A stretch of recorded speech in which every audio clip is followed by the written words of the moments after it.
Hi, everybody, and welcome to this episode of Arkariem. Today, we will be following the same format. Karie and I have prepared two questions that we will ask to the other, and we will round robin have a conversation about that topic using those questions. But before we get into that, we are going to introduce ourselves. Karie, tell everybody who you are. Hi, everyone. My name is Karie Gonia, and I am a facilitator in a therapy called Family Constellation Therapy. I help people clean up ancestral trauma so that they can move forward in healthy and happy ways. And I am Edgar Stephens. I'm a clinical hypnotherapist. I work doing coaching and consulting services for individuals, for small groups, nonprofits, and for companies. Together, we are Arkariem, and we are going to dig into the topic today of forgiveness. So I love this topic. I love the topic of forgiveness. And Karie, I think I'm going to go first on this one. You good with that? I'm ready. Lay it on me. Oh, okay. So here we go. In FCT, Family Constellation Therapy, speaking about forgiveness in this present lifetime, is it necessary to forgive ancestors from the past, or do we only need to clear up forgiveness here in our present life? Meaning, is there work to do where we're focused just on the ancestors, just on that generational kink, or by clearing it up in our present lifetimes, does that then clear it up for our ancestors generationally? That's a great question. It's probably a controversial question with other facilitators in family constellation therapy. I am very sensitive to the fact when people come to me and they've suffered incest, to not put them in a constellation field and have them face this person and be like, I honor you, you're the end all be all. And the founder of this work had a very different view of kind of what that exchange looks like.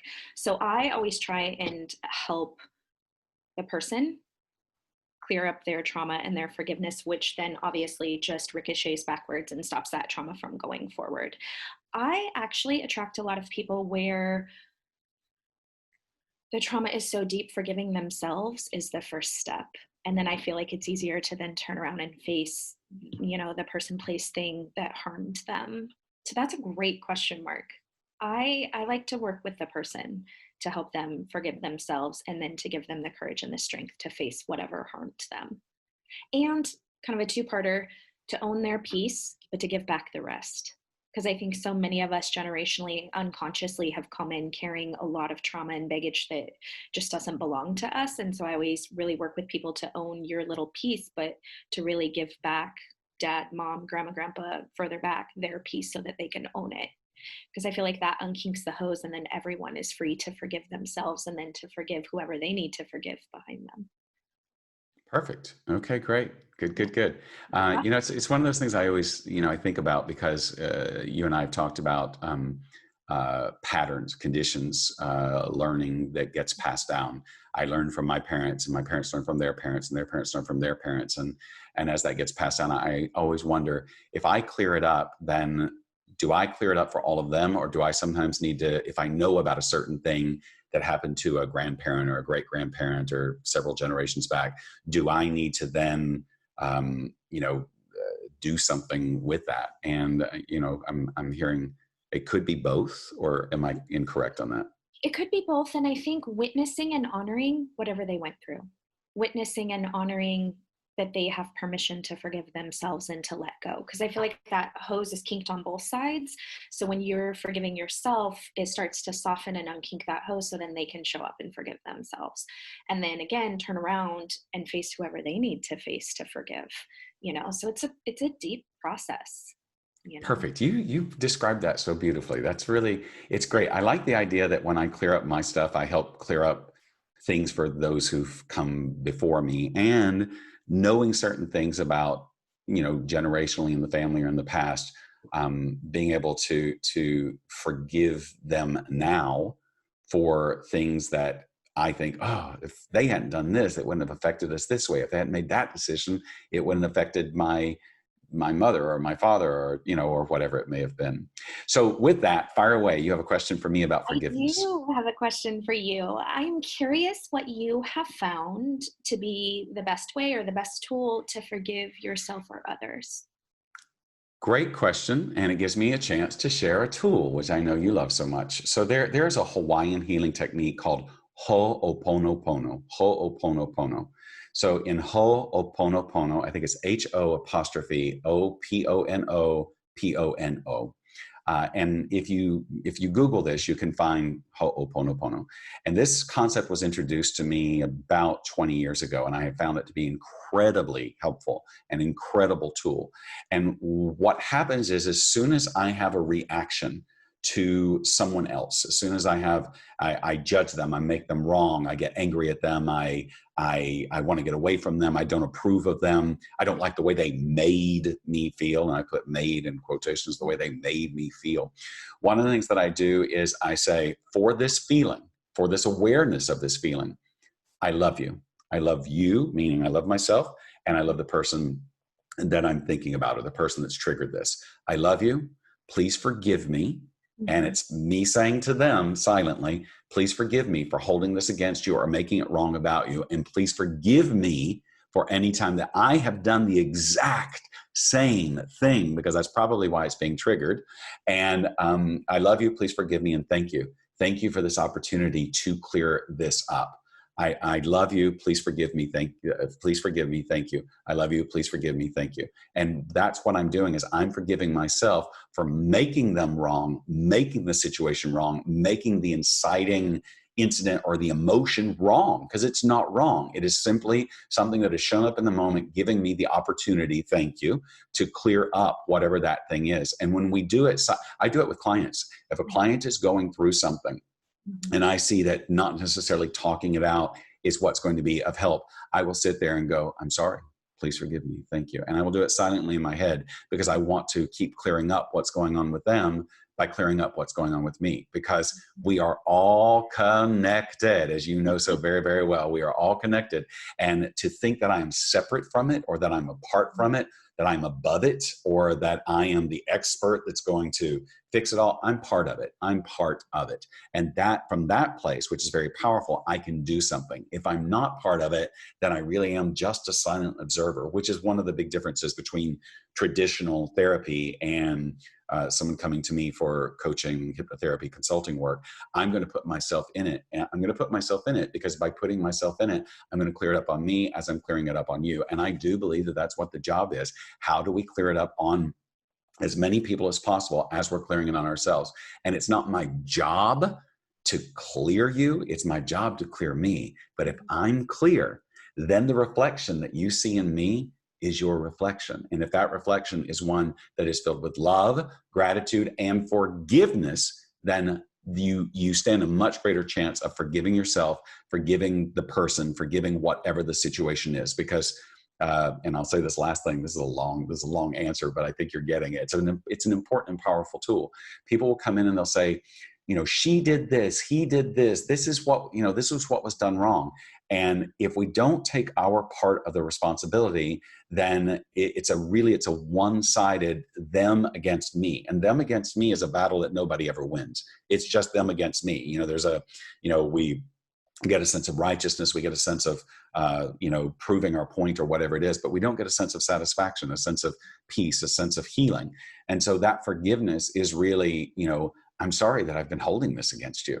And by forgiving the self that way, using Ho'oponopono, we forgive the other person. And a lot of times, most times, almost always, compassion comes rushing in, or a new perspective, or a new way of seeing the situation, which allows you to free yourself from the old positioning, which was keeping you in the pain and keeping you in the non-forgiveness. I love that. I love tools. I've used that tool for years too and passed it on to clients. It's really powerful and simple and really powerful. Thank you for sharing that. I love it. You are very welcome. My next question for you on forgiveness. This is an easier one, I think. At least it's a shorter one. In generational trauma, and you can answer it from one of two places. Either from a perspective of generational trauma, or just the question, it's 3 words. What is forgiveness? I think it's love. I really think it's love. I think it's love for yourself. I think it's love for the pain, which can be challenging to get there. That takes some time, but I think it's love knowing that there is a thread that connects everyone and everything that came before and everyone and everything that's coming after, and that the root has to be love. And when that love is absent in family systems, big traumas happen, and that's when the fear takes over and the anxiety and the inability to not forgive. So I definitely feel like if people can shift into love, they immediately, I see this every time in constellation fields, they soften. Oh, I didn't know my mom was beat as a child. Oh, I didn't know that my grandmother was abandoned. Oh, I didn't know. So that's the witnessing piece is so important. You know, the generations that came before couldn't open their eyes. They couldn't face this stuff. There was too much that was happening. And I feel like we have the luxury and the bravery to open our eyes and to face it for them. And I think that's the most profound act of forgiveness and love that we can experience. I really do. You know, my Beautiful. answer is always going to be love. Come on, Mom. You know my answer is always going to be love. Like, I think it's a great answer. That's a great answer. I mean, it's the truth, but I mean, my answer is always going to be love. You know, I love that. That is funny. This kind of segues into my question, and it's interesting. Sometimes when I'm in fields or I'm working with spirit or I'm channeling, like my consciousness will shift and I'll misspell words, but it will be very intentional. It's almost like a soulful autocorrect. And so when I was writing out the question yesterday, I wrote, is forgiveness a soul, S-O-L-E, you know, soul journey, but I wrote soul, S-O-U-L. So is forgiveness a soul journey, or do you feel it's necessary to include others? Which I know we touched on this a little bit generationally, but in your experience with your clients and your own process, do you feel it's necessary to have someone in front of you and say, I forgive you, let's hash this out? Great question. So if you can have someone in front of you or the person, and you can have that forgiveness with the other person, that's great. That's wonderful. There's no guarantee that the other person will necessarily meet you halfway or take their part of the responsibility or whatever it may be. So if it is possible, I think it's a good thing to do. However, it's not necessary. It's not necessary. It is a soul journey, and the forgiveness has to happen on your side of it, on my side of it. It has to happen from a very personal place, from a very higher place, because sometimes people ask for forgiveness, but they're asking for forgiveness because they still are wanting something from the other person. And when there's forgiveness with I want, which, you know, I mean, that's one of the forgiveness models that we can use, but you don't always get what you want. Forgiveness at its purest nature is truly forgiving yourself and forgiving the other without needing that other person to have to recognize it. They may recognize it, they may not. Certainly, I do believe that energetically something shifts when you go through forgiveness, or you're in active forgiveness. I do believe the other person feels it. And I do believe that quite often that person will reach back to you and or contact you or say, you know, I've been thinking about this. We had that fight 10 years ago. I haven't spoken since then. You've been popping up in my mind. That happens over and over and over again. People say, I don't know what it was, but you just kept popping up in my mind because you were doing some active forgiveness work or some active love work with that person. But for me, completely, there are sometimes that people have died. There are sometimes that it's people that are no longer in our lives, people that we don't even know how to get in contact with. Don't wait until the person is in front of you to be actively forgiving yourself and forgiving the situation, forgiving them.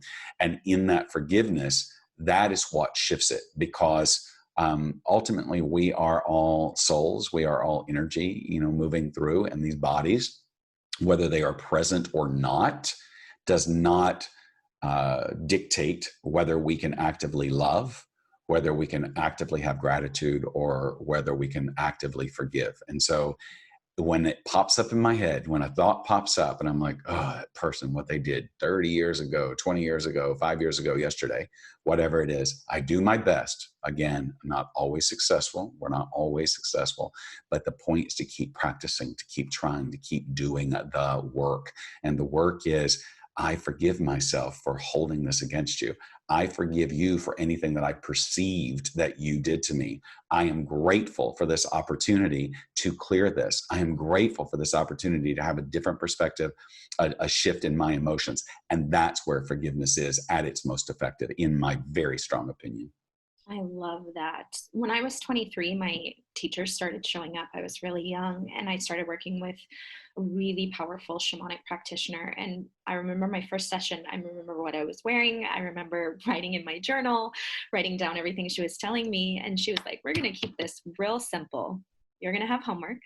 You're going to do this Buddhist forgiveness prayer. You're going to do it in the morning. You're going to do it in the afternoon, and you're going to do it before bed.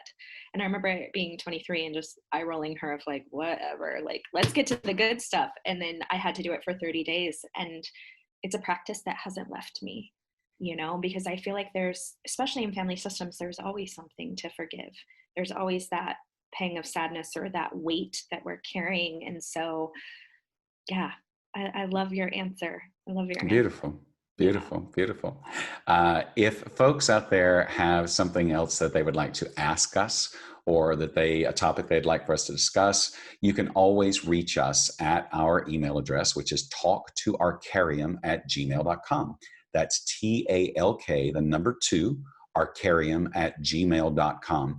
And in today's episode, in today's discussion about forgiveness, I always like for our very beautiful Karie to lead us out, because at the end of every episode, Karie, I just want you to know, I always love like watching back and seeing like what you said. Now you've got all this pressure, but I love watching back and see what you say. And it just sits on you for a moment. I'm like, wow, that's really beautiful. So with that, no pressure, Karie, can you take us out on something with forgiveness that we can remember, that we can take forward, and we can end this beautiful episode with? I love that we're doing this topic this week. I've had so many constellations this week where everyone has told me that they don't feel like they're enough. So from my heart to yours, it's like, start with yourself. Forgive yourself for all the ways in which you think that you're not enough, and forgive yourself for believing that story, because it's not true. Let's start with you.